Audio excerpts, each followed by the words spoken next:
et les agris. Du coup, comme vous avez vu, un Q305 de chez Valtra. On l'a en démo pendant 2 jours. Donc voilà, ce qui se passe, c'est qu'habituellement, vous avez vos vlogs que je sors toutes les semaines, le samedi matin à 10 h. Et là, vu qu'on a eu un démo d'un Q305 pendant 2 jours, j'ai décidé de vous faire une vidéo dédiée juste à la présentation de ce 305, ce que j'en... Voilà, du coup, je suis monté dans le Q305. Série de tracteurs, série Q, c'est l'une des dernières séries de tracteurs sorties. Donc on est sur du 6 cylindres. Donc voilà, la série Q va varier du Q225 au Q305. Donc Q225, 230 chevaux, avec un boost qui va le pousser à 250 chevaux. Donc c'est ce qui se rapprocherait le plus du T235 comme on a à l'exploitation. Là on est dans le Q305, c'est le seul tracteur de la gamme qui du coup va faire 305 chevaux et il n'aura pas de boost, c'est-à-dire vraiment c'est un tracteur qui fait 305 chevaux et sans boost il n'y a pas de boost.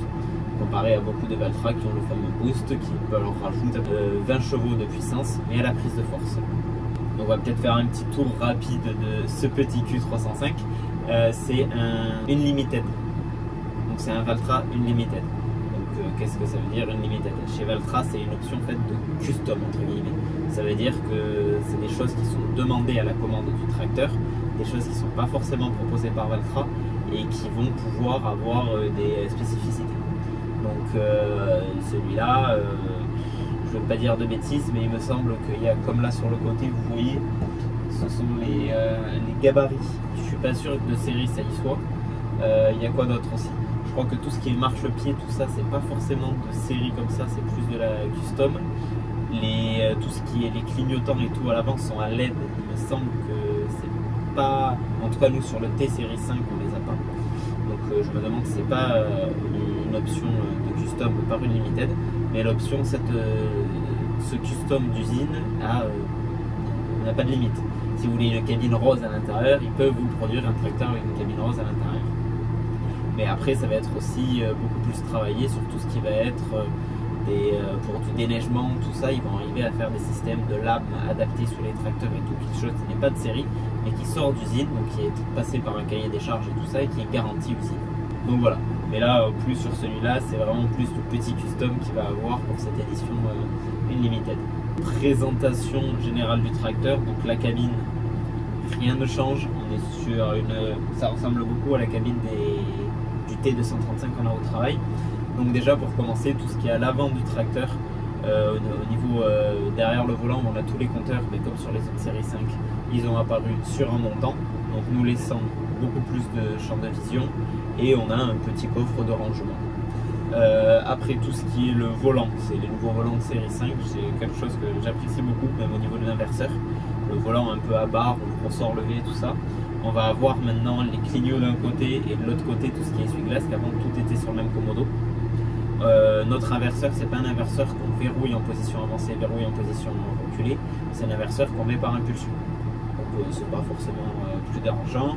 Après on va avoir un petit bouton sur le côté du volant qui va nous servir lui à tout ce qui est le réglage de notre affichage de notre écran des compteurs. Et quoi dire, au niveau de l'accoudoir, c'est à peu près le même des séries 4 et des séries 5. Donc on a notre écran Smart Touch devant.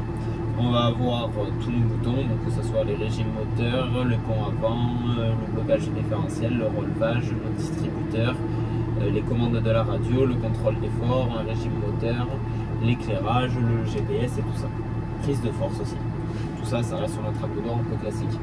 Après, dès qu'on se décale sur la droite, on a ce nouveau renfoncement où à côté on peut mettre notre téléphone, qui est un support téléphone, qui dans les autres tracteurs série 4 n'était pas un renfoncement. Et c'est vrai que quand on voulait tourner le fauteuil, souvent on avait cette partie-là qui dépassait plus et qui pouvait gêner pour la rotation du fauteuil. Après, on a tout ce qui est prise, donc on a 2 prises 3 plots, on va avoir une prise de 12 volts sur le côté, on va avoir des prises USB pour charger tout ce qui est téléphone ou petits trucs comme ça.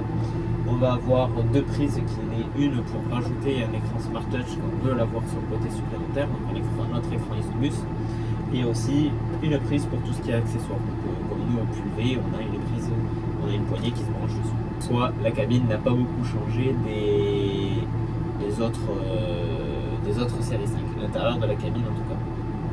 Après, aspect tracteur. L'arrière du relevage, le relevage arrière a complètement changé comparé aux autres Valtra qu'il y a.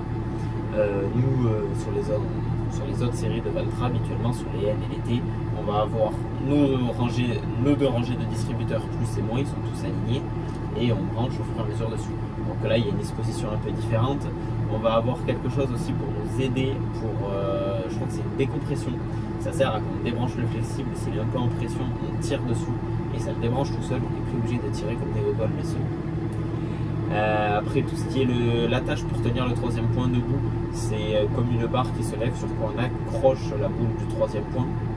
Que sur les troisièmes points qu'on va avoir sur le T ou les N, c'est une attache qui est derrière et qui se verrouille. Pareil, le troisième point avant a un peu changé, mais l'avant du tracteur en soi ressemble quand même beaucoup aux autres. Vraiment, je trouve la différence comparée au N et au T, c'est vraiment entre l'arrière de ce tracteur, ce relevage et tout extérieur. Ça ressemble plus aux séries N et aux séries T. Voilà. Bon, après que ça soit bien ou pas ouf, pas grand chose à dire dessus, mais vraiment le coup pour débrancher les distributeurs, c'est une forme de décompresseur un peu. Ça c'est super. Vraiment, on n'est plus obligé de tirer dessus comme pas possible, ça va en top là-dessus. Dernier petit point que je vous parle, étant dans la cabine là, de vraiment présentation, c'est l'aspect visuel, je trouve, qu'il y a sur les Valtra, parce qu'on a l'échappement d'un côté et la prise d'air de l'autre, et ils vont vraiment être alignés au niveau de nos montants de cabine. Donc ça, c'est vraiment un confort, parce que ça nous donne une visibilité incroyable dans ces cabines. C'est quelque chose que j'apprécie énormément. On ne va pas être gêné par ces pots d'échappement et cette aspiration d'air. Voilà, donc du coup je pense que j'ai un peu fait le tour général de ce tracteur. Après je suis pas rentré dans les détails comme le poste radio, la clim, tout ça, c'est des choses classiques. Je vous propose de partir sur quelques plans. Hier j'ai pu le tester au CLC, donc un fissurateur. Et aujourd'hui je suis avec notre AGSM 5 mètres derrière. Donc je vous propose de vous mettre sur quelques petits plans un peu des deux au travail. Et je vous reprends par la suite de la vidéo pour un peu un débrief, parce que là on est vendredi et bientôt midi, du coup pour le débrief après ces 2 jours d'utilisation. Voilà.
Voilà, j'espère que ces petits plans ont pu vous plaire. En vrai, franchement, avec le cul devant, ça fait quand même un ensemble assez impressionnant. Donc maintenant, j'ai fini mes granderies dans la parcelle et je vais faire les tours de mon champ. Donc sur les séries 5, à partir des séries 5 et même sur les dernières séries 4, on peut débloquer une option qui va nous permettre une assistance en fait pour faire les tours. Ça veut dire qu'on va enregistrer des sections, donc chaque tournière de notre champ, et il nous les proposera automatiquement. Donc pour ça, rien de plus simple, on va sur notre GPS, on ouvre, on va dans une ligne supplémentaire, on ne peut pas passer avec le système Go, il faut vraiment aller lancer dans une nouvelle ligne, donc quand on a un champ enregistré. Quand on a un champ, pas forcément qu'ils sont enregistrés ou pas, on va dedans, on sélectionne cette ligne, on peut faire ou, si on a déjà en fait enregistré notre parcelle, le faire par les tournières, que ça le crée directement, ou on retire une nouvelle ligne à chaque fois. Franchement, des fois, moi je préfère toujours retirer une ligne, parce qu'en gros, juste à faire mon premier tour, et après mes autres tours, il le fera tout seul. Je trouve que c'est plus précis, surtout quand on sème, parce que d'une année à l'autre, des fois tu as l'herbe qui va avoir un peu avancé, un coup reculé, donc ça se joue des fois un peu, mais bon, je trouve ça mieux. Donc une fois qu'on a cette ligne, donc maintenant j'ai appuyé le plus sur la première ligne, je vais jusqu'au bout de ma parcelle et quand j'arriverai au bout de mon segment, je fais le carré. Du coup j'aurai enregistré un segment. Et une fois que j'ai enregistré tous mes segments, je valide. Donc voilà, bien pratique en vrai pour pouvoir faire les tours de ces champs.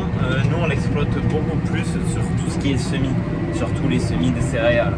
Comme ça au moins on fait nos tours et après on fait nos rangées, c'est beaucoup plus simple je trouve. Qu'avant en fait ce qu'on faisait pour faire nos tours de champs, nos tournières, on tirait une ligne, on faisait 2 allers-retours, on tirait une ligne, on retourne, on revenait, on refaisait C'était long. L'avantage là maintenant c'est qu'on fait un tour de champ comme ça, on enregistre la ligne, on fait nos 3 autres tours et c'est tranquille. Et si on veut travailler, qu'il y a un endroit qui est bien droit, on veut travailler en parallèle de ça là pour tout semer, on va dans la petite clé, il y a un petit réglage à faire, on appuie dessus, on sélectionne la seule ligne qu'on veut et on le fait. Donc au moins pas besoin de retirer une ligne pour le semer. Donc quelque chose que j'ai oublié de vous parler, c'est que nous habituellement sur les séries NDT, on va avoir 4 gammes. Donc A, B, C, D. Là par contre sur le série Q, S je sais pas comment c'est la série dessus, même les autres séries je sais pas trop comment c'est fait.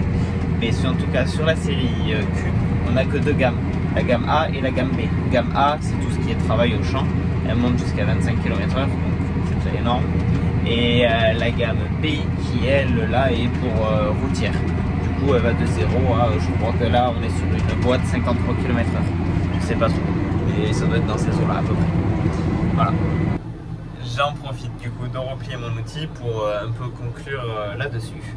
Donc pour moi le tracteur là c'est donc un série Q, un 305 chevaux, je vous le rappelle.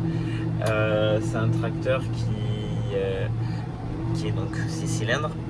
Mais moi je peux le comparer à un tracteur que j'utilise souvent, c'est le T235. Donc je trouve que la série T c'est une série quand même de 6 cylindres léger. Et là on est sur un 6 cylindres lourd, je crois que sorti d'usine il fait 9 tonnes 6 ou 9 tonnes et des brouettes. Et il fait presque 10 tonnes à vider. Donc quand même un gros bébé. Ce que j'ai pu voir hier et même un peu aujourd'hui, si j'ai un point faible à dire, en tout cas sur ce tracteur comme la configuration est, c'est qu'en fait il va manquer de masse. Il est un peu trop léger, même si devant on a mis une masse d'une tonne 4. Le souci c'est les roues arrière, les roues arrière vont être trop légers, du coup il patine souvent. Et ce qui se passe quand il patine, c'est qu'il va perdre de la puissance.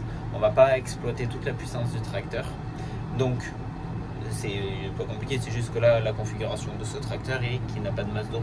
Nous dans le T, je vous rappelle, on a 320 kg de masse à l'arrière. Donc là je pense qu'on peut facilement être à 400 kg de masse, même peut-être 500. Je sais pas les types de masse qui existent. Mais voilà, faudrait vraiment l'alourdir. Mais bon, il y a beaucoup de 300 chevaux dans n'importe quelle marque qui sont équipés de masse de roue arrière pour redonner de l'adhérence et de la puissance. Donc voilà. Le T, donc les séries T, je trouve que c'est quand même plus des tracteurs de puissance, même nous les N qu'on a, il y a de la traction, il n'y a pas de souci, hein, mais ils vont quand même faire de la puissance. Que là je trouve que la série Q, ou en tout cas le Q305, c'est vraiment un tracteur de traction. Il est là, il tire, il a des pneumatiques hyper grosses, donc c'est super, parce que en baissant un peu les pressions, on arrive à avoir limité le tassement. Je pense qu'on ne tasse pas plus avec ce tracteur qui est plus lourd que notre T. Même s'il est plus lourd que notre T, je suis pas sûr qu'il tasse plus. Parce que même si le T on est bien équipé large, lui il est équipé avec un gros diamètre. Donc c'est à dire que même si nous on est peut-être un tout petit peu plus large, lui il a un diamètre plus long, donc plus gros, et du coup ça fait que son empattement est plus long, en tout cas au sol au niveau de chaque pneu. Donc super tracteur pour la traction. Après, conclusion générale, super visibilité dans la cabine. Ça, franchement, ça ne change pas chez les Valtra. C'est un confort que j'adore, vraiment une super visibilité. Et c'est vrai que de pouvoir avoir essayé un outil un tracteur avec plus de puissance que nous on exploite habituellement à l'exploitation, c'est vrai que c'est pas déconnant, franchement. La puissance qui est là, pour certains outils qu'on a, c'est vraiment pas déconnant. Parce que comme derrière, on a un agricem, donc un 5 mètres, c'est un déchauffeur qui fait pas loin du 8 tonnes. C'est un déchauffeur très très lourd. Et on a des voisins qui ont presque le même. Bon, je crois que c'est juste la génération ou les années qui changent. Et eux, ils ont 300 chevaux devant pour le tirer. Et c'est vrai que j'ai pu l'essayer là dans des trucs qui grimpaient un peu. Ça, on a tout de suite la différence. On arrive à toujours à peu près garder la même régime moteur, même vitesse. Et ce qui est important avec un déchauffeur rapide, c'est de toujours être à la même vitesse, parce que sinon, si un coup on monte, un coup on descend, on va voir qu'en montant, ça va être mieux travaillé, qu'en descendant, ça va être un peu moins bien travaillé. Non, l'inverse, pardon. En montant un peu moins bien travaillé, en descendant un peu mieux travaillé. Donc c'est vrai que c'est pas déconnant d'avoir de la puissance comme ça devant. Donc j'espère que ce format de vidéo a pu vous plaire. Donc voilà, c'est des vidéos c'est une vidéo qui change. C'est pour ça je vous la poste le dimanche et non le samedi comme le vlog de toutes les semaines. Et je remercie encore la concession qui a pu nous prêter ce tracteur de démo pour qu'on puisse essayer et tout ça. Et franchement, j'ai rien à redire. C'est un super tracteur. Voilà, donc je vous dis à bientôt et à dans une prochaine vidéo. Ciao tout le monde!